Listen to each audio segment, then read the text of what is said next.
probleminhas técnicos agora de manhã. Se tiver algum problema técnico novamente, eu posso parar o vídeo, tá? Vocês conseguem ver o slide? Sim. Tá bom. Então, gente, bom dia mais uma vez.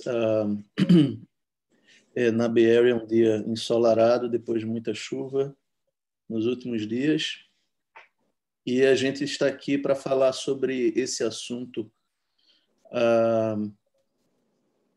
que muitas vezes nos escapa e esquecemos de trazer ou levar em consideração como um elemento importante, ou que deveríamos considerar importante no nosso dia a dia, no nosso dia a dia, na condução do que nós fazemos, das nossas atitudes e assim por diante. Então, quando a gente pensa em termos de compaixão e que papel que a compaixão tem na nossa vida, normalmente a gente pensa com relação ao sentimento de compaixão com o próximo, com os outros, né? Normalmente a gente passa a encarar a compaixão como um dos elementos fundamentais para o nosso progresso espiritual. E ele o é, né? Nós olhamos para frente, ao nosso caminho, na nossa estrada, e a gente não consegue enxergar um caminho evolutivo sem que a compaixão faça parte dele, sem que o sentimento para o nosso próximo, o sentimento de compaixão, ele exista e de forma com que a própria reforma íntima ela não consiga ser realizada sem que a compaixão esteja presente. Mas aí vem esse assunto da autocompaixão. E para começar a falar sobre a autocompaixão, eu resolvi pegar um trecho do Evangelho, no capítulo 6, que é o capítulo que fala do Cristo Consolador, e é um trecho que fala do jugo leve. Vinde a mim, todos vós que estáis aflitos e sobrecarregados, que eu vos aliviarei. Tomai sobre vós o meu jugo e aprendei comigo, que sou brando e humilde de coração, pois é suave o meu jugo e leve o meu fardo. Então, isso está lá no capítulo 6 do Evangelho. E Kardec fala, quando ele traz essa passagem no Evangelho, ele se refere aos sofrimentos a como nós deveríamos encarar ou enfrentar os sofrimentos que nos acometem, sejam as nossas decepções, dores físicas, as misérias que acontecem mundo afora, quando perdemos os nossos entes queridos, ou quando eles partem, o sentimento de perda que temos, para que a gente consiga encarar de uma forma mais leve, encontrando essa consolação na fé no futuro. Daí o título do capítulo, Cristo Consolador. E dentro na ótica espírita, isso faz tudo muito sentido, porque isso tem a ver com nós, que se encerra depois de algumas décadas aqui no plano terrestre, mas como algo que vai além, como algo que transcende. Então, o sentimento de encarar todos os acontecimentos que nos acontecem como algo leve, como algo que o que podemos resistir e lidar, essa é a mensagem que Jesus nos traz, dizendo, olha, existem essas aflições, existe esse peso que cai sobre vocês. Mas existe esperança para que possa mitigar, para que possa aliviar esse amargor, né? E como condição de nos ajudar a lidar com esse jugo leve, se encaixa justamente nos posicionar ou entender que nossa vida momentânea aqui, ela é um grão de areia dentro de um espectro muito maior do que a nossa vida eterna. Então, dessa forma, a lei é suave, né? E por que ela é suave também? Ela é suave porque ela se baseia não em encarar o sofrimento como algo que vai lhe empurrar para baixo, lhe deve lhe empurrar para baixo, apesar das dificuldades. Mas que, apesar de tudo, devemos olhar para esse dever de amor, esse dever da caridade como a bandeira que devemos carregar. Então, se a gente parar para enxergar um pouco sobre essa mensagem do jugo leve, a gente traz para si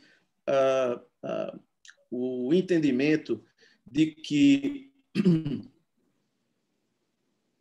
temos muitas dificuldades, temos muitas tribulações no nosso dia a dia, mas também temos e podemos ter um entendimento de que essas tribulações elas estão, na verdade, nos depurando e que nós, quando encaramos essas depurações, o que é que se é exigido de nós para encarar as dificuldades, a gente tem como ferramentas o amor, a caridade, os ensinamentos de Jesus e a busca pela reforma íntima, sabendo que no final dessa existência a vida não acaba, a vida continua. Mas aí, voltando a esse termo da autocompaixão, né? A gente parou para refletir um pouco sobre isso e a gente encontrou um outro termo, e é um termo que se encontra e tem estado muito na moda em todas as áreas dos campos da sociedade. E no ambiente de trabalho, por muitos anos já vem se falando sobre esse termo também. No campo da psicologia, também muito explorado como algo que deva ser cultivado pelas pessoas. Ser cultivado como uma ferramenta para que as pessoas estejam bem, psicologicamente falando. E essa palavra é a autoestima. Então, muito se fala sobre a autoestima. A gente vê referências com relação à autoestima em todas as facetas da sociedade.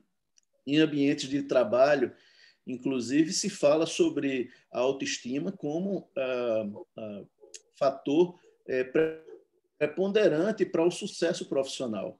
Então, e a autoestima, com o passar do tempo, apesar das boas intenções, ela começou a ser usada como uma ferramenta importante, sem sombra de dúvidas, mas que, caso a gente não observe, ela termina mascarando a necessidade de se observar melhor para dentro de si.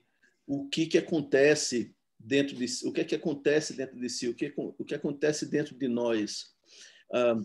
É como se tivesse havido esse movimento de autoestima por muitos anos, livros, revistas sempre promovendo essa questão da autoestima, como que a gente pode obter autoestima, como que a gente pode aumentar a nossa autoestima, como que a gente pode manter a nossa autoestima, como que a gente pode ir atrás, correr atrás para aumentar a autoestima.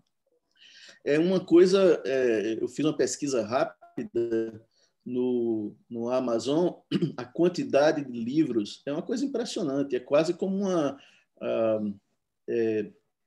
Estou tentando escolher o termo, é quase como uma religião virtual, entre aspas, né? Me permitam falar assim, mas é como algo que as pessoas olham como a definição da realização do bem-estar delas.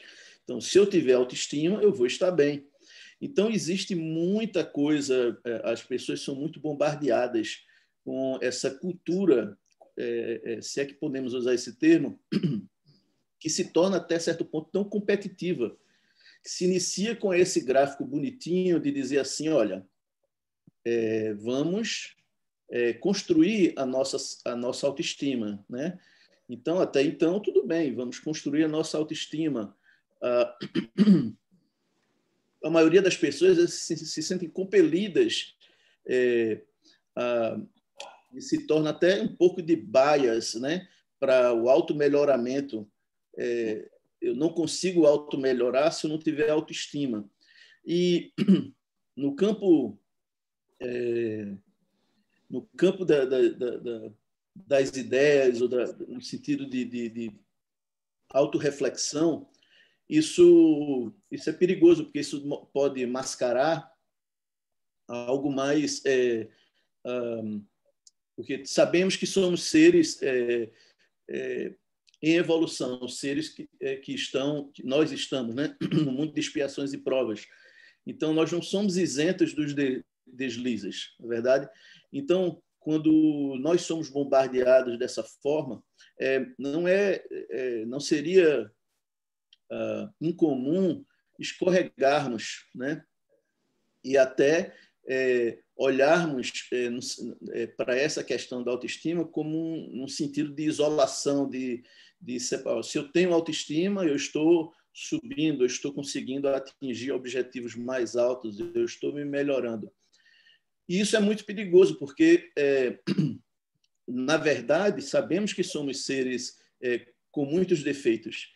E existem sempre os momentos como quando realizamos que nós não somos super-heróis.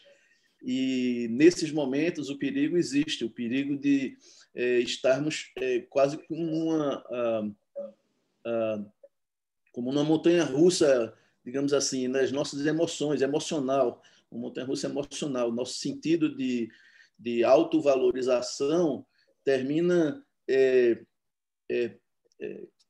indo para um lado e para o outro, como se estivermos numa mesa, como se fôssemos a bola numa mesa de ping-pong, né? Então, a pressão existe muito nesse movimento. É uma questão até de sucesso ou de falha. Se nós não conseguirmos a autoestima, então, fazendo uma pesquisa, alguns artigos que falam como se isso estivesse associado com uma epidemia meio que narcisista, né? Eu achei importante trazer isso à tona aqui para que a gente consiga refletir um pouco sobre isso. A autoestima sendo tão importante, quais são os limites, ou que tipo de vigilância devemos ter com relação à autoestima e o quanto que ela pode mascarar o que está acontecendo conosco no nosso processo de autoconhecimento, que pode impactar de forma diversa a necessidade da autocompaixão. Então, para onde a gente se vira, para onde a gente olha, tem sempre alguma coisa falando autoestima. Então, esse slide está mais ou menos tentando refletir ou representar o que se observa nos dias de hoje. E se observa a ponto de medir, olha, quanto de autoestima que eu tenho. Eu tenho pouco autoestima, eu tenho muita autoestima. Se eu tiver pouca autoestima, significa que eu não estou tendo sucesso na minha autoestima, eu tenho que melhorar a minha autoestima, porque sem ela eu não vou ter o sucesso que eu vou querer ter, eu não vou me sentir tão bem como eu deveria me sentir.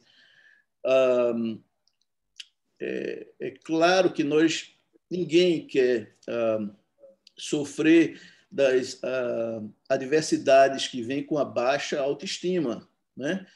Então, e quando a gente observa isso, a gente não está tentando dizer que é melhor termos baixa autoestima do que alta autoestima, não é isso.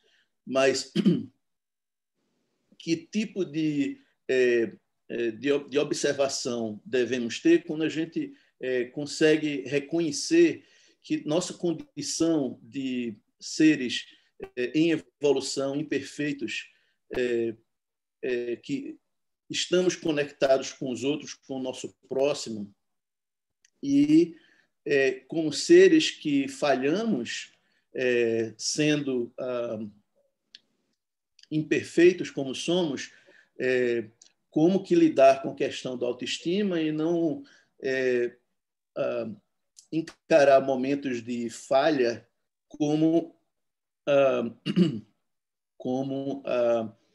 deslizes que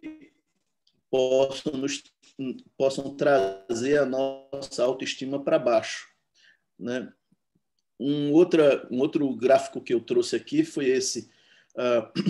Muito tem se dito, né? Olha, a autoestima tem a ver com acreditar em você. Você tem que acreditar em você. Acreditar em você, você vai ter autoestima. Então, a gente lê muito isso, a gente vê muitos vídeos sobre isso. E são vídeos e mensagens que têm a sua importância. E não estamos aqui tentando desacreditar a importância de melhorar a autoestima. E melhorar a autoestima no sentido de acreditar em si próprio. Isso é tudo muito importante. Estamos apenas alertando que existe o perigo do deslize e se achar que um erro possa nos trazer uma situação onde que vai nos levar à estima, a autoestima a estar baixa, ou que vai levar a gente a não acreditar em si mesmo. A mensagem, esse bombardeio que existe, é quase como se estivesse dizendo assim: olha, você não vai ter sucesso na vida, você tem que acreditar em você para você crescer, para você conseguir isso. Mas se a gente parar para refletir, se a gente sobre o fato de nós sermos seres imperfeitos, será mesmo que a gente consegue tudo, né, que a gente quer fazer? Será que não temos nossas próprias limitações, né? Olha, eu posso ser bom jogando futebol, mas eu posso não ser bom jogando basquetebol.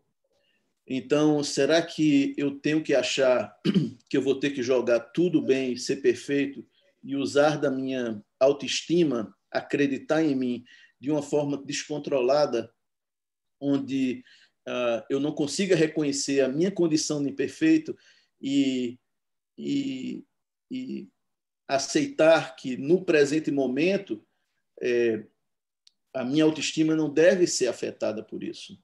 Então a gente traz isso à tona para tentar conseguir, na esperança que a gente consiga distinguir o que é a autocompaixão e o que é a autoestima. O grau, quando se fala de autoestima, é como se estivéssemos referindo a um grau em que a gente nos avalia positivamente, né? Então, olha, se eu tenho autoestima, está tudo positivo, vou estar sempre no alto, sempre positivamente, crescendo. É como se representasse o quanto que nós gostamos de nós mesmos, o quanto que nós valorizamos a nós mesmos. E é muito, ou quase sempre, baseado em comparações, né, com os outros. Se fulano pode jogar 3 esportes, futebol, basquetebol e voleibol, e eu só consigo fazer um esporte, ou talvez nenhum esporte, então eu tenho que melhorar a minha autoestima e acreditar em mim mesmo para que eu consiga chegar lá. Então, é quase como se fosse uma ferramenta de comparação com os outros, né? Quando esquecemos que somos esses seres imperfeitos e em evolução e que temos muito ainda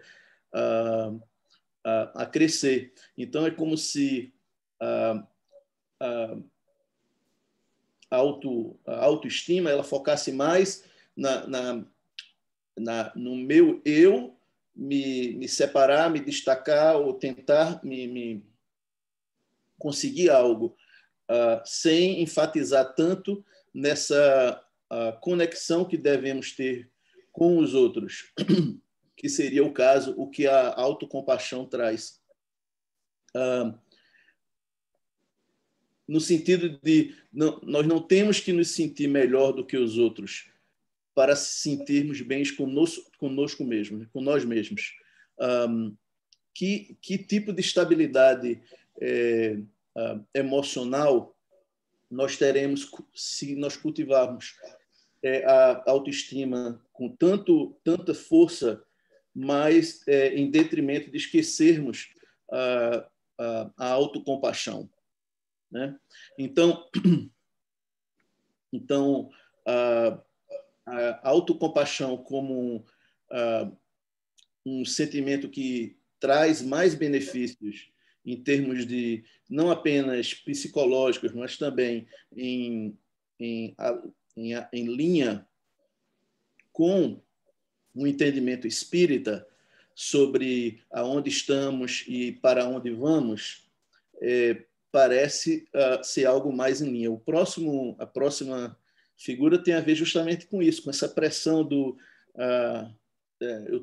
I can do it, eu tenho que fazer, eu posso fazer tudo. Olha, eu acho que nós podemos fazer tudo, mas talvez a gente só consiga fazer daqui a 1000 anos, leva mais umas 4, 5 encarnações. Então, que tal a gente ter um pouquinho de autocompaixão? Não precisamos ter baixa autoestima, mas temos que reconhecer que temos que construir um caminho para chegar até o ponto do I can do it.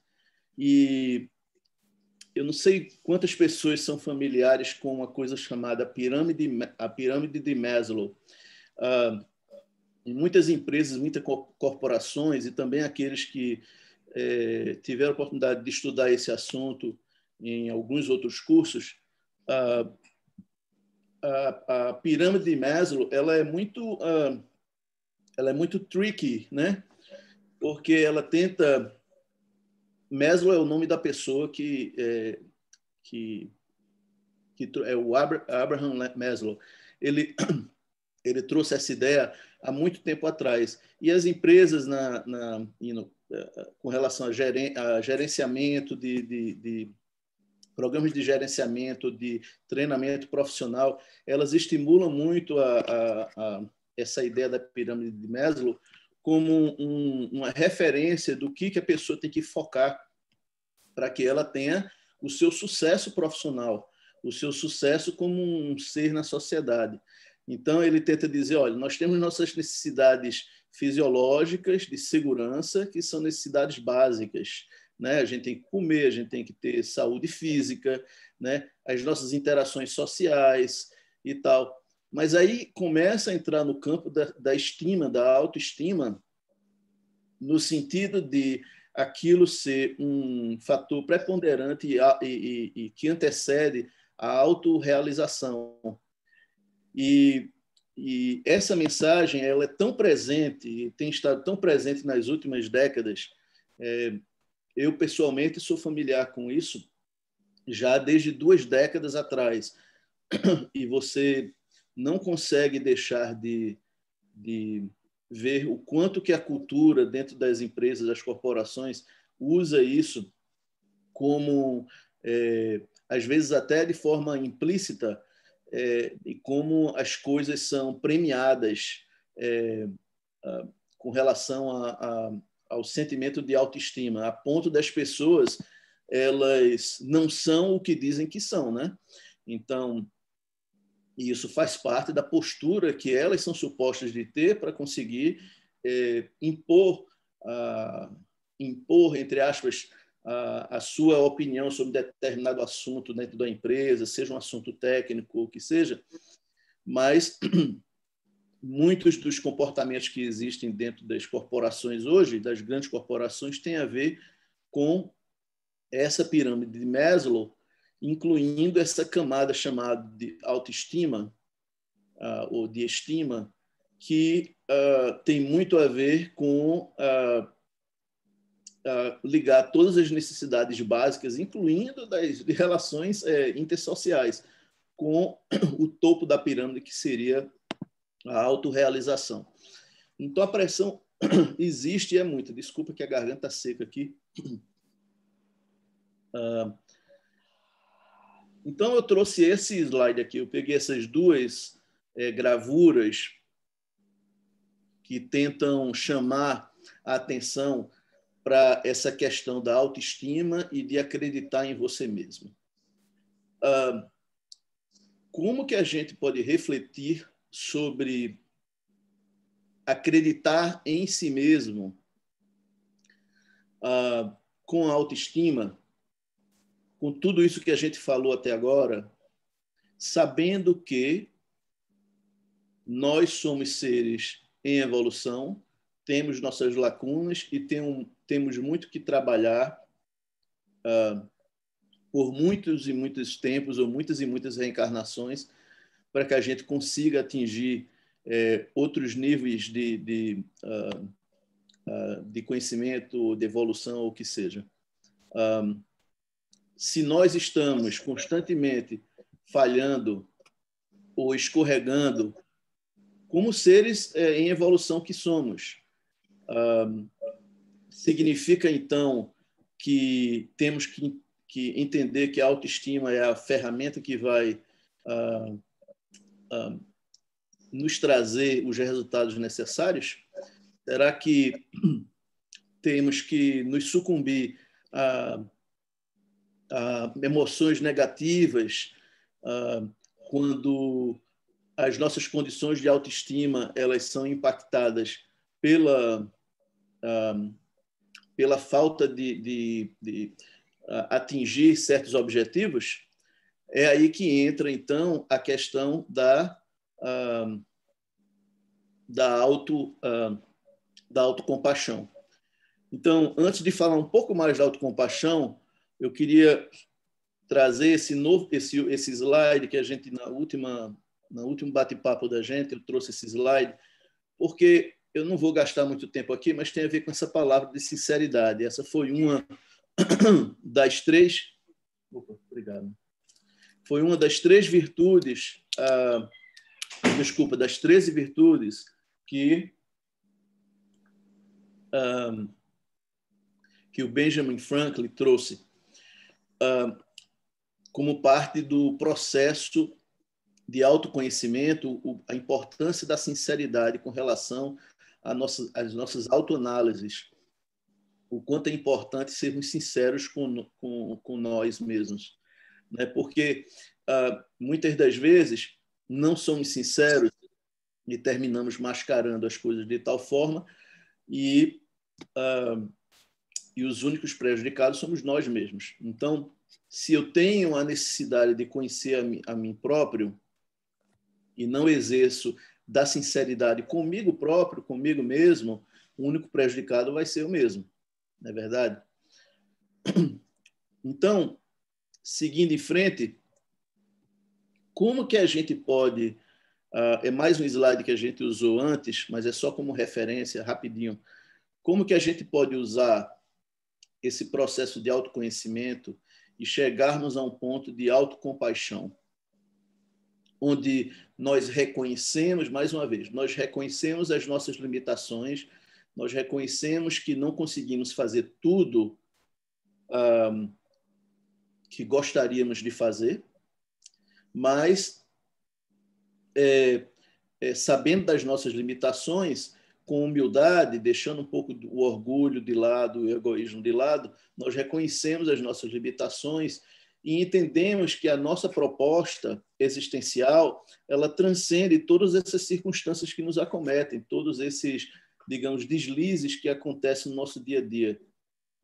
Seja nas nossas interações sociais, familiares, profissionais, sejam elas quais sejam, nós temos sempre a oportunidade de refletir e tentar nos conhecer, olhando a vida como algo muito mais do que essas poucas décadas, né, que passamos aqui nessa nossa existência. Então, sendo assim, a gente tenta trazer como que a gente pode observar, como que a gente pode tentar nos ajudar. E aí a gente fez uma pesquisa rápida aqui, a gente viu que tudo inicia nos nossos reflexos. É como se os reflexos fossem essas coisas que induzem, essas personalidades indutoras, né? Que termina gerando esse automatismo. E muitas vezes nós somos acometidos pela quase que a necessidade, entre aspas, da pressa, né? A gente tem que fazer as coisas rápido, tudo demanda a nossa resposta rápido, e isso termina influenciando esse automatismo de como nos expressamos, como expressamos os nossos sentimentos, né? Nas nossas atitudes, nas nossas palavras. Então, se existe algo que instiga esses reflexos, e esses reflexos não ajudam na nossa reflexão mais sincera, porque se nós temos que ser sinceros com nós mesmos, isso não acontece em 10, 15 minutos, isso não acontece em meia hora de palestra, isso não acontece em 2 horas conversando com um amigo, com uma amiga, ou com um familiar, ou com familiar. Isso não acontece de um dia para o outro. Isso requer tempo, isso requer tudo que o automatismo não traz, né? Isso requer realmente uma necessidade de introspecção e autoanálise. Então, esse lance do reflexo, ele traz muitos problemas. E vem do automatismo. Então, vamos ver alguns exemplos aqui. Olha, quando a gente tem o nosso interesse pessoal contrariado, quando nós somos feridos de alguma forma e melindramos, quando nos sentimos ameaçados e inseguros, quando nos sentimos traídos e aí nos revoltamos, quando nos sentimos lesados e a gente inclina para o revide. E normalmente a gente acha que reage a essas circunstâncias de forma mais cautelosa, com reflexão.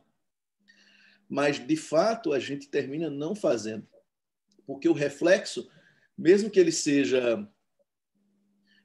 algo aconteça no período de algumas horas, de um dia ou 2 dias, a gente pode ainda estar nesse modo de reflexo e não nos dando a oportunidade de fazer um exercício de reflexão mais profunda, procurando nos conhecer melhor e nos relacionar com aquela situação de uma forma mais positiva, mesmo quando estamos errados e temos que encontrar as nossas oportunidades de melhora. Então, aqui uma coisa que a gente captou, uma espécie de sugestão de rotina mental, né? De que normalmente existe. Então, o que pode existir? Então, se a gente supervisiona o nosso pensamento, a gente está pensando e de vez por outra a gente pensa em coisas negativas, né? Muitas vezes, nós vemos algo acontecendo e o nosso instinto, o nosso reflexo, ele nos induz ou nos instiga a pensar no aspecto negativo daquilo que a gente está vendo. E a gente não dá a chance de pensar de forma mais positiva sobre o que aquilo pode realmente significar. Nós não damos o benefício da dúvida. Então, que tal se nós usarmos a nossa mente e realmente tomarmos o pé da situação. Nós temos que assumir nossa responsabilidade de saber que o que geramos na nossa mente vem de nós. Então, se nós supervisionamos esses pensamentos que, vezes por outra, nos acomete, se nós procuramos gerenciar as nossas vontades de forma mais tranquila, provavelmente a nossa mente vai gerar um uso mais racional, nós vamos utilizar da nossa inteligência, vamos utilizar da nossa mente de forma mais positiva. E os nossos sentimentos, eles vão ser acionados de forma mais, digamos, tranquila. E, obviamente, isso vai ser externado nas nossas atitudes. Agora, vamos parar por um momento e pensar, tudo bem, isso faz sentido. Mas, e quando o assunto é nós mesmos, né? Quando somos nós que cometemos algum deslize ou quando nós, dentro das nossas limitações, não conseguimos atingir algo que gostaríamos de atingir. Será que a nossa reação com relação àquilo ela está sendo fruto de um reflexo ou será que estamos aplicando uma rotina mental que traga algo mais positivo ou um sentimento de autocompaixão? Então, se a gente tentar buscar um modelo para que a gente possa nos transformar e nos avaliar de forma constante e assim exercer essa autocompaixão de forma mais presente, se a gente conseguir, através da ação do bem, esse sendo o objetivo, a gente conseguir avaliar tudo que traz melhora, quando ao mesmo momento tentamos monitorar essas nossas reações, os nossos reflexos, que muitas vezes eles refletem conflitos que temos que resolver com o tempo, não precisamos resolver da noite para o dia. Tudo isso nos traz a oportunidade de efetivamente mudarmos interiormente, né? A questão da reforma íntima, que foi dito aqui na mensagem no início, ela se torna algo muito mais tangível, né? E a situação adversa, que a gente lê aqui, somente situações adversas ou convivência com os contrários, a gente consegue avaliar onde a gente se encontra. Em outras palavras, enquanto está tudo bem, a gente não consegue se avaliar bem dentro daquela circunstância. Mas no momento que acontece algo adverso, está aí a oportunidade para que a gente consiga avaliar, se transformar, e muitas vezes parte desse processo, ou eu diria, não muitas vezes, mas todas as vezes, o centro desse processo deve ser a autocompaixão, deve ser um momento que, no íntimo, a gente consegue entender, compreender as nossas limitações e, sem quaisquer sentimentos de culpa, conseguirmos dar um passo de cada vez. Então, essa disciplina, esse exercício desse padrão mental, ele é importante. É preciso ter determinação, ter compreensão, ter respeito para com o nosso próximo e com nós mesmos, um autorrespeito, sabendo das nossas limitações. E assim a gente conseguir desenvolver esses nossos hábitos, né? Treinar empatia. Tá, a gente treina a empatia com o próximo, então a gente vai começar a treinar a empatia com nós próprios. Isso não quer dizer passar pano, não, né? Isso quer dizer entender que existem momentos, existem limitações que devem ser frutos de reflexão, mas que existe sempre um saldo positivo que podemos tirar das coisas, né? O aprendizado de saber ouvir, a gente evitar agir sem pensar, cultivar o respeito à vida alheia, ter cautela no uso das palavras, a sensibilidade com os dramas que os outros passam e o exercício dessas atitudes de solidariedade, etc. Então, quando a gente olha todos esses exemplos que devemos usar nesse modelo de procurarmos a reforma íntima, esse modelo de autoanálise, e a gente tenta trazer para dentro do espiritismo, sabendo que isso são ferramentas de autocompaixão, a gente consegue buscar oportunidades de nos reeducar para saber como que nós podemos potencializar as nossas conquistas na nossa evolução, as nossas habilidades e emoções as quais temos maior controle, para que assim possamos minimizar efeitos adversos das outras emoções e outras qualidades que ainda não temos ou que ainda estamos construindo. E esse seria o processo de reeducação, né? Aqui, algumas coisas que a gente coletou como passos para tentar nos reeducar, né? Então, a gente sempre questionando as coisas intimamente, de forma íntima, né? Com que intenção que a gente está praticando a coisa, ou que a gente está dizendo algo, ou que sentimento que estava por trás quando alguma coisa aconteceu. Não foi um sentimento mal, porque eu não tenho nenhum sentimento negativo com relação àquilo, mas será que não foi alguma falta de reflexão sobre detalhes com relação àquela interação? E aliado a isso, conosco, como estamos nos relacionando com nós mesmos, qual a razão desse sentimento em circunstâncias com a que foi experimentada, né?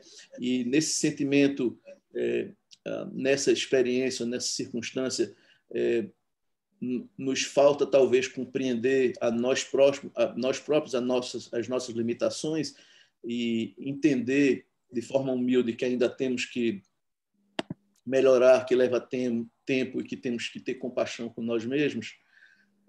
Que sentimento que impulsionou aquilo e por que motivo que aquela outra pessoa agiu de tal forma comigo, que motivações que levou aquela pessoa a agir de tal forma comigo. Será que isso tem alguma conotação negativa comigo? Digamos que sim, digamos que não, mas independente disso, quanto que isso é relevante? O relevante mais do que seria relevante é termos o sentimento de autocompaixão. Então, e na hora que nós estivemos tentando reeducar nossos sentimentos, temos medo, temos mecanismos de defesa,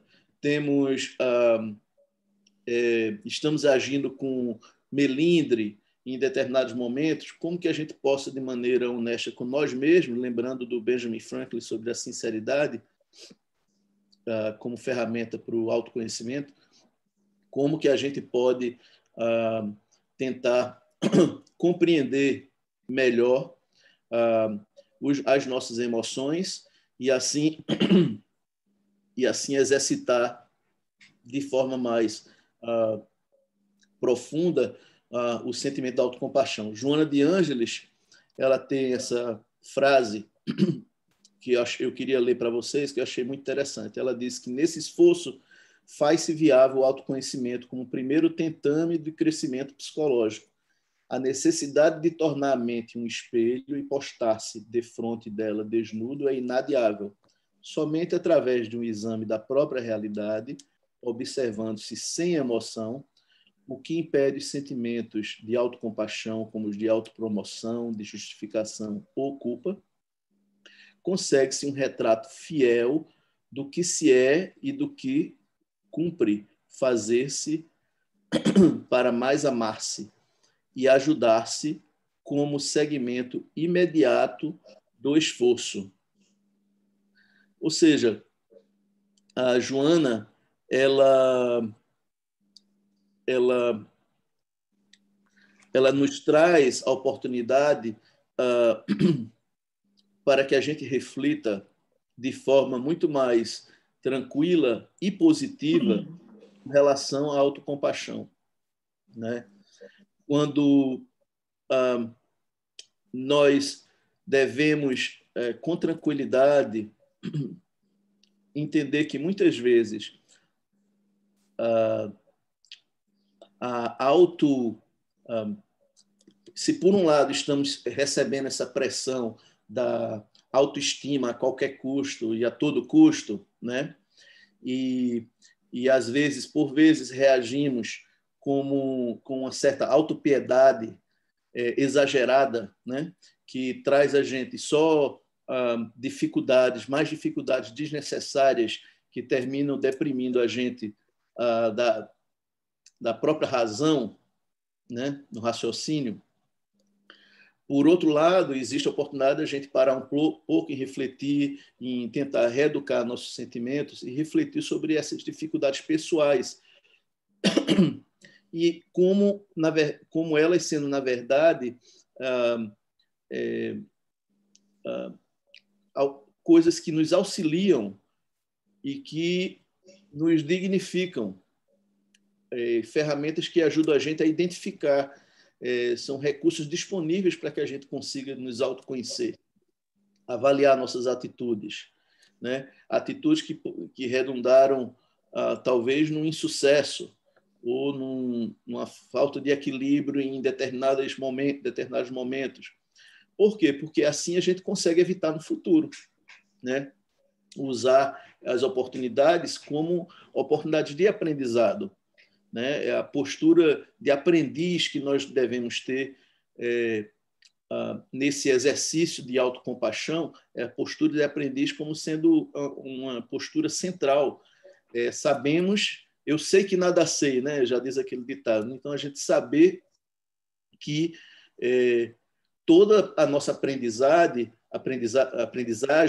ela se assenta tanto em critério de erro como de acerto, né? Desde que a gente selecione essas experiências de forma saudável, de forma benéfica, né? Para que a gente repita as coisas, a gente repita os acertos e a gente aprenda com os erros para que eles possam ser evitados. Então, é como se os erros eles sejam patamares que vão propiciar a gente para que a gente consiga avançar degraus mais elevados, mais acima. Então, é importante que a gente não enxergue a nossa posição como uma posição de vítima. Eu preciso sempre olhar para o lado positivo, que eu vou crescer, melhorar, eu tenho que a minha autoestima tem que estar lá sempre e tal. Olha, tem vezes que alguma coisa vai acontecer, né? Nós não somos super-heróis, novamente. Então, quando isso acontecer, nós não deveríamos escolher não assumir a posição de vítima, né? Ou de infelicidade, né? Mas porque isso seria uma janela para que o nosso campo emocional fosse mais afetado, a gente começasse a derrapar. Mas que a gente consiga, dentro desses exercícios de nos reeducar mentalmente, que a gente consiga criarmos nossas ferramentas de libertação de qualquer sentimento adverso desse. E a autocompaixão, ela sendo central para tudo isso, cultivando essa autocompaixão no sentido de forma quase que insistente, em todas essas circunstâncias, esses acontecimentos na nossa vida, a gente tenha essa, digamos assim, essa insatisfação, entre aspas, benéfica, né? Que venha de forma sistêmica para que a gente nos crie essa espécie de escudo em torno de nós contra esses mecanismos que muitas vezes tentam nos valorizar pessoalmente, mas que não que potencializam o nosso ego, né, muitas vezes, e às vezes tem alguma intenção boa por trás, mas que esquecem de trabalhar na nossa até na nossa humildade, em tentar reconhecer que não somos super-heróis, que temos que trabalhar nas nossas imperfeições. Então, se afastar da insegurança, se afastar de quaisquer complexos de que somos inferiores porque não conseguimos isso e aquilo, né? Tentar transformar essa piedade por si próprio em algo muito mais abrangente, essa compaixão, onde a gente respeita o ambiente onde estamos, aqueles que estão à nossa volta, e respeitamos a nós próprios, né?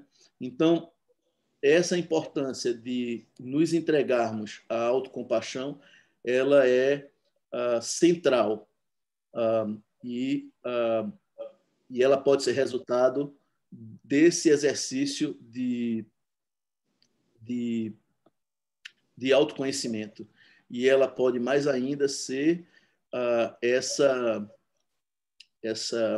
digamos assim, essa ferramenta que vai gerar o verdadeiro auto-perdão e o auto-amor, né? Porque, no final das contas, é isso que nós queremos. Nós queremos amar ao próximo como a si mesmo. Então, se nós amarmos a si mesmo, significa que nós estamos tendo autocompaixão. Não necessariamente, novamente, aquela autoestima desgovernada e fora de controle. Então, é essa a mensagem que a gente queria trazer para o grupo hoje. Em tempos de pandemia, mais do que nunca, estamos lidando com incertezas. Todos os dias, todas as semanas, alguma novidade aparece. E são novidades, algumas são boas, outras não tão boas, novidades que trazem incertezas mais ainda. E eu diria que a forma mais importante como a gente lidar com isso é realmente a paciência, né? A gente nunca foi, eu pelo menos nunca fui testado tanto no exercício da paciência quanto comparando com esse período de pandemia, onde a espera para que coisas aconteçam, ao mesmo tempo a incerteza de como as coisas vão se desenrolar, isso não é fácil lidar com isso, né? Então, o exercício da paciência é importante. E nesse exercício da paciência, todos nós aqui, sem sombra de dúvida, lidamos com os nossos conflitos e nossas vontades, nossas frustrações, e nada mais importante do que autocompaixão no centro de tudo isso para nos ajudar nos próximos passos. Então, é isso, meus amigos. Que a paz esteja entre nós hoje, no restante desse dia ensolarado. Eu espero que continue ensolarado. E a semana que se inicia. Tá? Muito obrigado.